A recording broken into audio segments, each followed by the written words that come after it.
오늘 말씀의 제목은 배우자를 바라볼 때 예수님을 바라보라 라는 제목으로 함께 말씀을 나누겠습니다. 특별히 5월은 가정의 달로 가정에 대한 메시지를 계속 전하고 있고요. 오늘은 부부에 대해서 나누고 다음 주는 특별히 싱글에 대해서 나누겠습니다.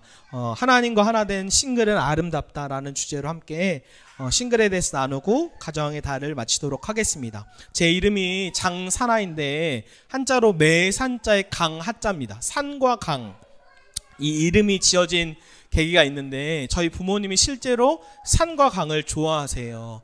근데 부모님께서 옛날에 TV 프로그램에 나가셔서 짝지어주는 프로그램에 나가셨고 실제로 띠리리리리 이렇게 연결돼서 결혼한 커플입니다. 그래서 신문에 나오고 연예인이 사회 결혼식 날 사회에 와서 사회를 봐주고 신문에 나오는 이런 1호 커플인데 제가 어머니께 물어봤어요. 엄마 어떻게 아버지랑 결혼을 결정하게 됐어요? 이렇게 물어봤을 때 어머니가 얘기를 해주셨어요. 엄마가 원래 산을 좋아하셨는데 산을 간다고 하니까 아직 데이팅하고 있을 때 데이트하실 때 아버지가 그 산을 따라가신 거예요.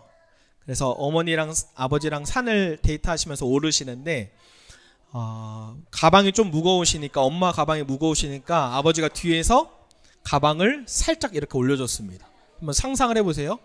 가방을 살짝 올려줬어요. 그때 보통 여자들은 뭐 고마워요, 아니 괜찮아요 이렇게 얘기하는데 그렇게 얘기하지 않고 저희 어머니가 고단수예요. 마음속으로 생각한 거예요. 어디까지 하나 보자. 근데 저희 아버지가 정말로 인내심 있게 정상까지 이렇게 뒤에서 받쳐주고 가는 거예요. 가방을. 그걸 보고 어머니가 속으로 이 사람이랑 결혼해도 되겠구나 라고 생각하시고 결혼을 결정하시고 지금까지 후회를 하고 계십니다. 지금까지 후회하고 계시는데 물론 지금 저희 두 부모님은 너무나 행복하게 결혼 생활을 잘하고 계세요. 월요일날 매주 거의 캠핑을 가시고 행복하게 지내시는데 무엇을 말씀드리고 싶냐면 부부는 그만큼 서로의 다름을 맞춰가기 쉽지가 않다는 거예요. 부부가 서로의 다름을 맞춰가기가 쉽지 않습니다. 최근에 제가 TV 프로그램이나 이런 걸 보면서 부부의 관계가 굉장히 어려운 것들을 많이 방영하더라고요. 부부가 서로 트러블 나고 어려워하고 눈물 흘리고 외로워하고 막말하고 이런 부부들을 보면서 제가 댓글을 봤는데 베스트 댓글에 이런 댓글이 있었어요. 내가 이걸 보니까 결혼하기 싫어졌다.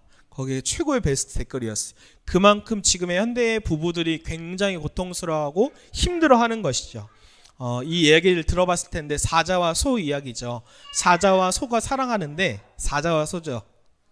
사자와 소가 서로 사랑하는데 사자는 소를 사랑해서 뭘 갖다 주냐면 생고기를 갖다 주는 거예요. 생고기를 갖다 주는 거예요. 그러나 소는 이것이 맞지 않죠. 소는 사자를 사랑해서 풀떼기를 갖다 주는 거예요. 그러나 사자에게는 풀이 맞지 않죠. 무엇을 이야기하냐면 사자와 소는 서로의 필요에 대해서 잘 들어주지 않고 자기 방식으로만 사랑하는 거예요. 그렇기 때문에 그 사랑을 공감하지 못하는 거죠. 우리의 경우에도 자매들이 아내가 직장 생활을 하거나 사회생활을 하거나 어떤 관계에 트러블이 날 때 남편한테 얘기해요. 이렇게 어려웠다고. 여자는 무엇을 원하죠? 공감을 원하죠. 공감을 원해요. 근데 남자들은 어떻게 하냐면 그 문제를 해결해 주려고 해요. 내가 딱 객관적으로 볼 때는 당신이 잘못했어 라고 하는 거예요. 당신이 잘못했어. 이건 아니야. 그건 감정적으로 터치하면 안 돼. 이건 당신이 잘못한 거야. 당신이 고쳐야 돼. 이렇게 얘기하면 여자는 화가 나는 거죠. 왜요? 얘기하는 건 공감을 원했기 때문에. 남자는 자매에게 인정받기를 원합니다. 인정받기를 원하는데 그런데 여자는 남자를 향해서 계속 변화시키고 개선시키기를 원해요. 이거 고쳐줘야 되는데 고쳐줘야 돼. 그러니까 말을 하다 보니까 그것이 잔소리가 되는 거죠. 그래서 잔소리를 싫어하는 거죠. 마치 소와 사자가 서로 풀과 날고기를 갖다 주는 것과 같은 거예요. 저는 아내와 연애를 3년 정도 하고 결혼한 지 이제 8년 차인데 11년은 안 왔네요. 그런데 결혼하면서 저희에게 큰 도움을 준 책이 있어요. 캐리 체프먼 목사님의 5가지 사랑의 언어. 이걸 잘 아는 사람들도 있고, 저희가 부부와 식사 교제를 하는데 이걸 얘기하는데 모르는 부부들도 있더라고요. 5가지 사랑의 언어죠. 이것을 쉽게 알려면 상대방이 이걸 안 해줄 때 섭섭하죠. 인정해주지 않을 때 섭섭한 거, 함께 해주지 않을 때 가장 섭섭한 게 거의 사랑의 언어라고 보면 될 것 같아요. 저는 저의 사랑의 언어는 스킨십, 인정하는 말, 함께하는 시간 많죠. 3개예요. 제 아내는 봉사, 제가 빨간 표시 냈어요. 봉사, 인정하는 말입니다. 근데 어느 날 제가 이걸 모를 때 아내랑 신혼이었던 것 같아요. 아내가 섭섭하거나 마음에 어려울 때 제가 차에 탔는데 어떻게 하냐면 제가 풀어주려고 스킨십을 하는 거예요. 손을 잡아주거나.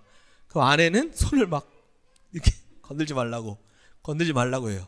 그러니까 이 격이에요. 사자가 계속 날고기를 갖다 주는 격이에요. 근데 제가 이렇게 하면 안 되는구나. 아내의 가장 1순위는 봉사구나. 그래서 아내가 어느 날 섭섭했어요. 그러면 제가 냅둡니다.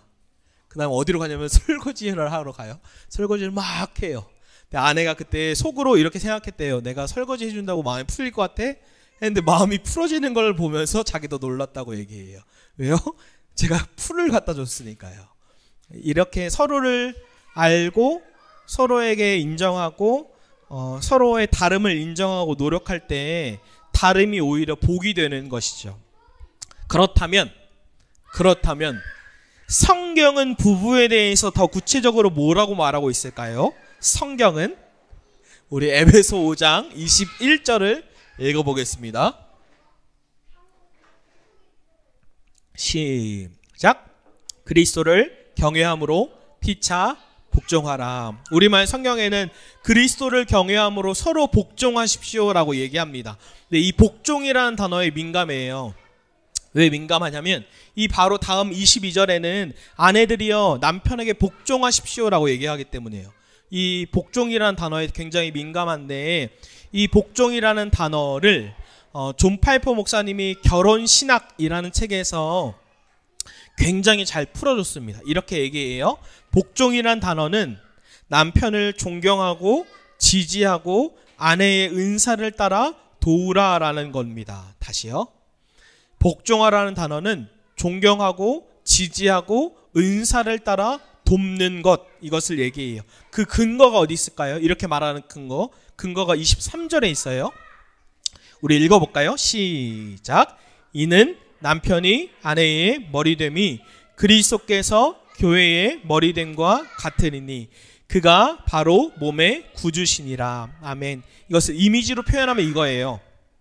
이미지로 표현하면 남편이 아내의 머리됨이 예수님의 교회의 머리됨과 같다라는 거예요. 여기서 같다라는 것은 영어로 same을 의미하지 않죠. 왜냐하면 예수님과 남편이 똑같지는 않잖아요. 여기서 같다라는 건 유사하다, like라는 의미로 남편과 예수님의 역할은 유사하고 아내와 교회의 역할은 유사하다예요. 그러니까 이걸 생각해 보면 돼요. 예수님이 제자들을 향해 하셨던 것을 남편이 아내를 향해 하는 거와 유사하다. 제자들이 예수님을 향해 했던 것이 아내들이 남편을 하는 거와 유사하다라는 거예요. 그러면 생각해 볼래요? 예수님은 제자를 군림하셨나요? 권위적으로 하셨나요? 복종하게 하셨나요? 그렇게 하지 않고 예수님은 제자를 향해 섬기는 리더십, 그냥 사랑한 게 아니라 목숨을 바쳐 사랑한 거예요. 본을 보이셨고, 제자들은 예수님을 향해 존경하고 지지하고 은사를 따라 도운 것이죠. 그래서 에베소 5장에 뭘 얘기하냐면 남편과 아내의 역할은 남편은 아내를 향해서 사랑하고 보호하고 양육해라. 누가 이렇게 하셨죠? 예수님이 목숨을 바쳐 사랑하고 목숨을 바쳐 보호하셨고 영적으로 육적으로 양육하셨어요. 그리고 아내는 남편을 향해 존경하고 지지하고 은사를 따라 돕는 것, 제자들이 예수님을 향해서 했던 것처럼. 제가 저번 주에 설교 적용 부분에서 중요한 거 말씀드렸는데 적용은 각자 자신에게 하는 거다. 각자 자신에게 하는 거다. 아내한테 여보 들었지? 목사님이 복종하라고, 존경하고 지지하고 은사를 따라 도우라고 이렇게 얘기하면 최악의 적용이다. 최악의 적용이다. 그렇게 하지 말고 자기한테 내가 목숨을 바쳐 사랑하고 보호하고 양육해야 하는구나. 자신한테 적용을 해야 합니다. 그렇다면 더 깊이 들어가서 여기서 은사를 따라 돕는다, 아내가 은사를 따라 돕는다라는 건 단순히 보조자 정도의 역할을 말하는 걸까요? 제가 여기서 진짜 깊은 은혜를 받았는데, 팀켈러 목사님과 아내 캐시가 사역지를 옮기면서 멀리 이사를 간 거예요. 그래서 팀켈러 목사님이 첫 사역을 출근하는 날, 아내 캐시가 팀켈러 목사님께 라이트 키스를 하고 잘 다녀와요 하고 팀켈러 목사님이 출근하신 거예요. 그때 캐시가 혼자 딱 집에 남는 순간 난 이제 뭐 하지? 라고 생각을 한 겁니다. 그러면 성경을 캐시 사모님이 연구하시다가 묵상하면서 이 단어를 묵상했는데, 돕는 배필, 이 말씀을 묵상했는데, 여기서 돕는 배필이라는 단어에 에젤이라는 단어를 사용합니다. 이 에젤이라는 단어는 10중 8구 무엇을 사용하냐면 하나님 자신을 가리킬 때 쓰는 단어예요. 누구 자신이요? 하나님 자신을 가리킬 때. 즉 돕는 배필은 단순히 보조자의 역할을 하는 것이 아니라 하나님 자신을 가리킬 때 쓰는 것처럼 돕는 배필은 강력한 조력자를 의미합니다. 절대로 없어서 안 되는 조력자, 강력한 조력자, 이것이 하나의 핵심 키워드 중 하나예요. 전 이거에 너무 큰 은혜를 받았는데 제가 이것을 읽다가 무릎을 탁 쳤어요. 그렇지, 강력한 조력자지. 왜냐하면 제가 개척을 생각하면서 저의 아내와 친밀한 관계의 사람들이 굉장히 많아요. 그러니까 제가 어떻게 생각했냐면, 내가 개척한다고 아내 없이 제가 혼자 개척했다고 생각해 보니까 사람들, 지금의 많은 관계에 있는 사람들이 오지 않았겠구나 라는 생각이 들었습니다. 무엇이냐면 저에게 강력한 조력자죠. 함께하는, 오늘도 피아노는 아내가 쳤거든요. 없으면 그냥 없이 가는 거였어요. 강력한 조력자죠. 반대로 아내가 아무리 친밀한 관계에 있어도 제가 없이 아내만 개척을 했다고 하면 설교 사역과 예배 사역을 다 감당하기가 어렵지요. 아내한테도 제가 강력한 조력자죠. 서로에게. 이와 같이 서로에게 강력한 존재구나, 강력한 조력자구나 라는 것을 인지하고 깨닫고 감사한 것이 굉장히 중요합니다. 그럼에도 불구하고 강력한 조력자인데도 이것을 깨닫지도 못하고 인지하지도 못하고 잊고 살아가면서 서로 어려워하고 힘들어하는 이유, 마치 요즘 TV에 현대 많은 부부들이 보니까 제가 굉장히 막말을 하더라고요. 아내한테 막말을 해야 네가 정신 차리지, 이렇게도 얘기하고 많이 울고 우울증 걸리고 힘들어하고. 왜 이렇게 어려워하는 이유가 무엇인가? 힘들어하는 이유가 무엇인가? 빛과 소금이라는 잡지에 한 크리스천 부부의 이야기예요. 부족함이 없는 이성이었는데 서로가 결혼을 했는데 갈등이 너무나 심한 거예요. 너무 갈등이 심한 거예요. 남자는 어떠냐면 자로 잰 듯이 정확한 스타일이에요. 근데 아내는 덤벙덤벙한 스타일이에요. 그러니까 신혼여행을 딱 갔는데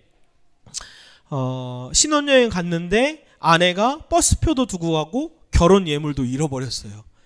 그러니까 남편이 아내를 볼 때에는 너무 덤벙대고 원칙도 없고 대책이 없는 사람, 아내가 남편을 볼 때에는 너무 자로 잰 듯이 빡빡하고 융통성이 제로인 사람. 그러면서 남편이 아내를 혼내니까 이 아내가 점점점 기가 죽는 거예요. 원래는 이 아내는 굉장히 교회에서, 집에서, 학교에서 밝고 에너지 넘치고 인정받으면서 자존감이 높았는데 자존감이 점점점 낮아지면서 결국 이혼을 선언해요. 마치 지금 요즘에 TV 프로그램에 나오는 부부들처럼, 결혼과 이혼 이런 것처럼. 그러면서 이 위기에서 하와이 코나에서 열리는 DTS에 참가합니다. 거기서 심리유형검사 MBTI, 요즘은 많이 우리가 다 알지만 그때 당시에는 몰랐죠. 이 MBTI를 검사를 했는데 남편이 그것을 서로 검사하는 걸 보고 아내를 보면서 아내가 불량품이 아니라 정품이구나. 강력한 조력자구나. 그때부터 미운 오리 새끼가 아름다운 백조로 보이기 시작한 거예요. 하나님께서 이 MBTI를 사용하셔서 그들의 눈을 열어주신 거죠. 내 아내는 강력한 조력자구나. 남편은 강력한 조력자구나. 저희 부부한테도 어려운 시간이 있었는데 의정부 살 때 어려웠어요. 금요일날 의정부로 저희가 설교하러 가정이 다 갔는데 옛날에 향수가 막 힘들었지 이런 생각이 들더라고요. 그러면서 제가 전임 사역을 하기 전 에스라 2학년, 그러니까 그때 온라인이어서 코로나 터져서 집에서 많이 공부하고 파트 사역을 하니까 아내가 제가 집에 많이 있는 꼴을 보기 싫어하더라고요. 꼴 보기도 싫어했어요, 저를. 저는 약간 아내한테 또 섭섭한 게 막 쌓여가고, 그러니까 그때 확 부딪힌 게 의정부 때죠. 서로에게 강력한 조력자인 것을 몰랐을 때죠. 지금은 서로한테 내가 이렇게 부족해도 날 사랑해, 이렇게 서로 이 얘기를 많이 합니다. 그러면 그럼에도 사랑하지, 이 얘기를 많이 해요. 빌리그레엄 목사님도 사모님과 인터뷰를 하면서 기자가 사모님께 인터뷰를 했어요. 이렇게 물어봤어요. 빌리그레엄 목사님이 365일 중에 365일을 전도 집회에 나가는데 사모님은 자녀 5명을 남매를 키우면서 어렵지 않으십니까? 라고 물어봐요. 네, 사모님이 이렇게 대답해요. 저는 이혼은 생각해보지 않았습니다. 하지만 저는 남편을 정말로 죽이고 싶다라는 생각은 들었습니다. 저 이거 하면서 엄청 웃었어요. 공감이 갔어요. 정말 죽이고 싶은, 저가 죽임받을 수 있는 거죠. 이렇게 문제가 있는 거. 근데 사실 지금 현대의 많은 부부들도 끊임없이 트러블 나고 어렵고 고통스러운 이유, 근본적인 뿌리가 있는데 그것은 무엇이냐면 자기 중심적인 마음가짐에 있어요. 모든 것이 자기 중심적. 왜 날 사랑해주지 않아? 왜 날 인정해주지 않아? 넌 왜 그렇게 해? 끊임없이 자기 중심적 사랑. 처음 서론에 소와 사자가 사랑한다고 말하지만 서로 자기 중심적으로 날고기를 갖다주고 풀을 갖다준 것처럼 자기 중심적으로 사랑하기 때문에 문제의 근원이 여기에 있는 것이죠. 그렇다면 예수님께서는 이 부부의 어려움을 어떻게 해결해 주셨을까요? 어떻게 해결해 주셨을까요? 예수님께서는 우리 부부, 우리 가정에 함께 하심으로 이 문제를 해결해 주십니다. 임마누엘로 이 문제를 해결해 주십니다. 전 자신 있게 말할 수 있을 것 같아요. 해결해 주십니다. 에베소 5장 21절 말씀 한 번 더 읽어볼까요? 시작. 그리스도를 경외함으로 피차 복종하라. 아멘. 예수님께서는, 사도 바울을 통해 하나님께서는 그냥 복종해, 그냥 서로 복종해, 그냥 존경해, 그냥 지지해, 그냥 은사를 따라 도와라고 하지 않고 피차 복종하되 무엇으로 피차 복종하라고 하십니까? 그리스도를 경외함으로.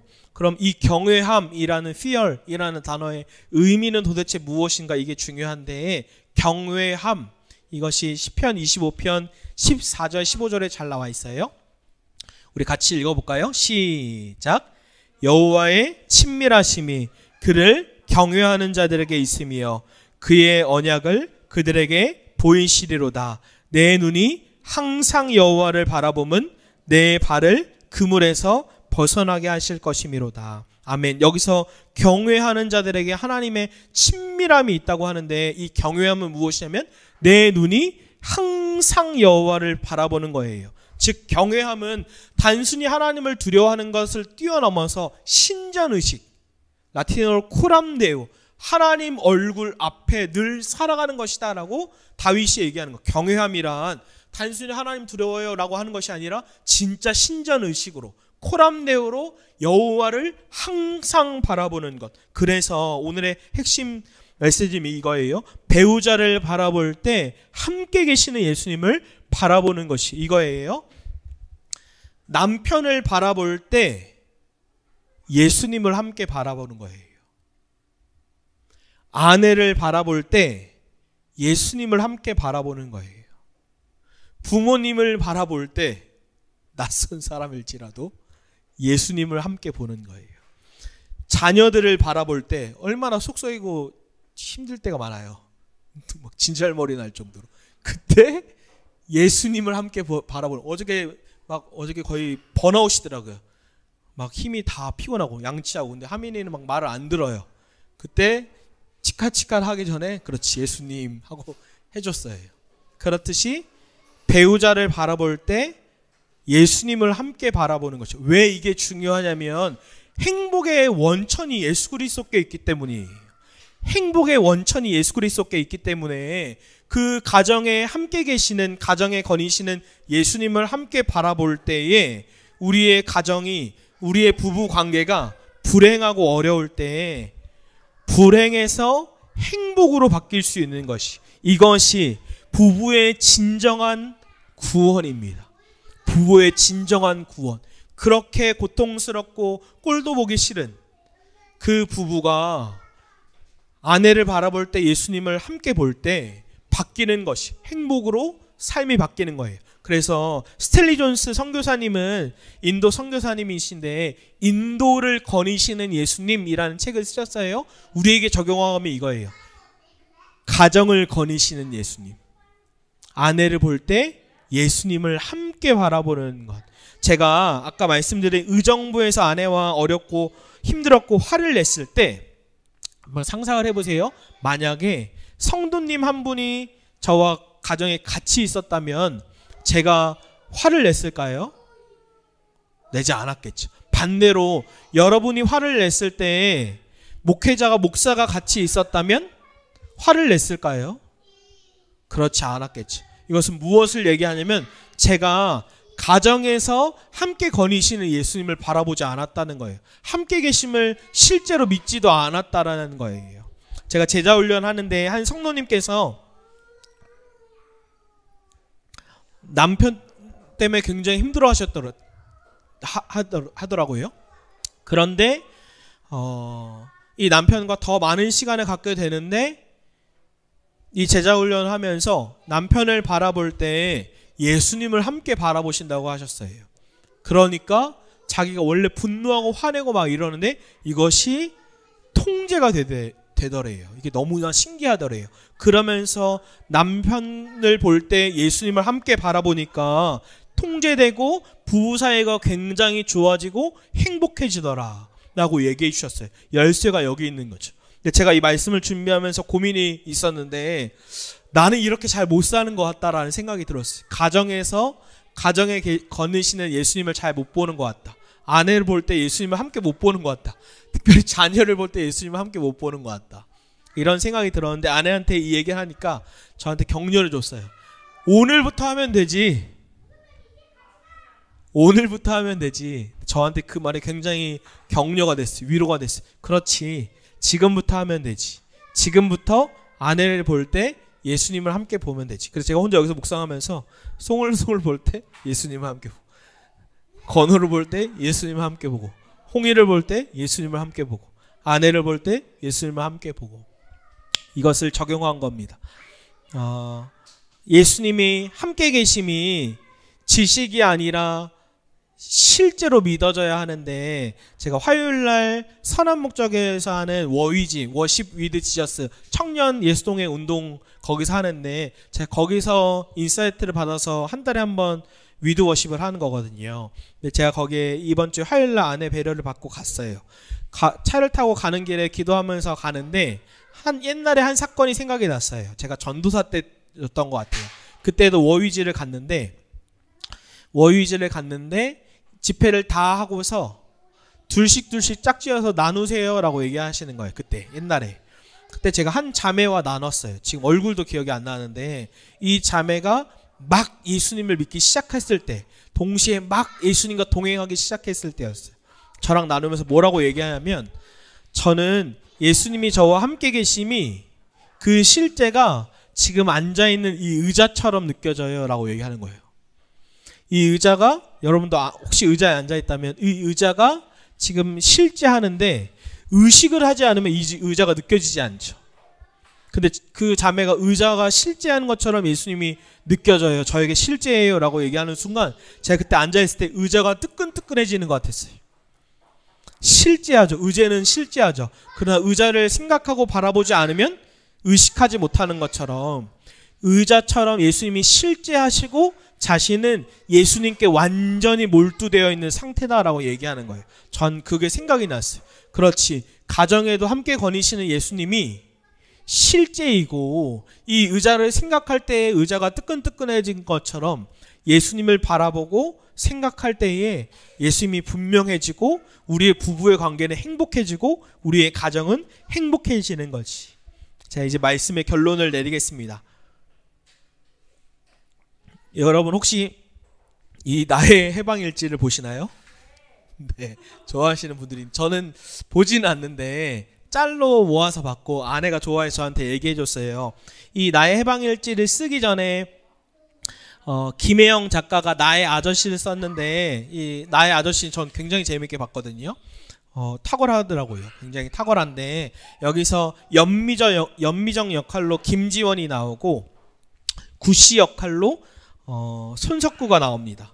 이 서로가 어떤 삶에서 서로 만났냐면 연미정은 전 남자친구에게 차일 뿐만 아니라 돈도 떼어먹어서 완전히 삶에 소망이 없는, 표정이 무표정이고 아무 삶의 재미도 없고 가정도 다 싫고 완전히 망가져 있는 상태였고, 이 구씨라는 인물도 삶에 아무 소망이 없어서 매일매일 술만 먹는 상태예요.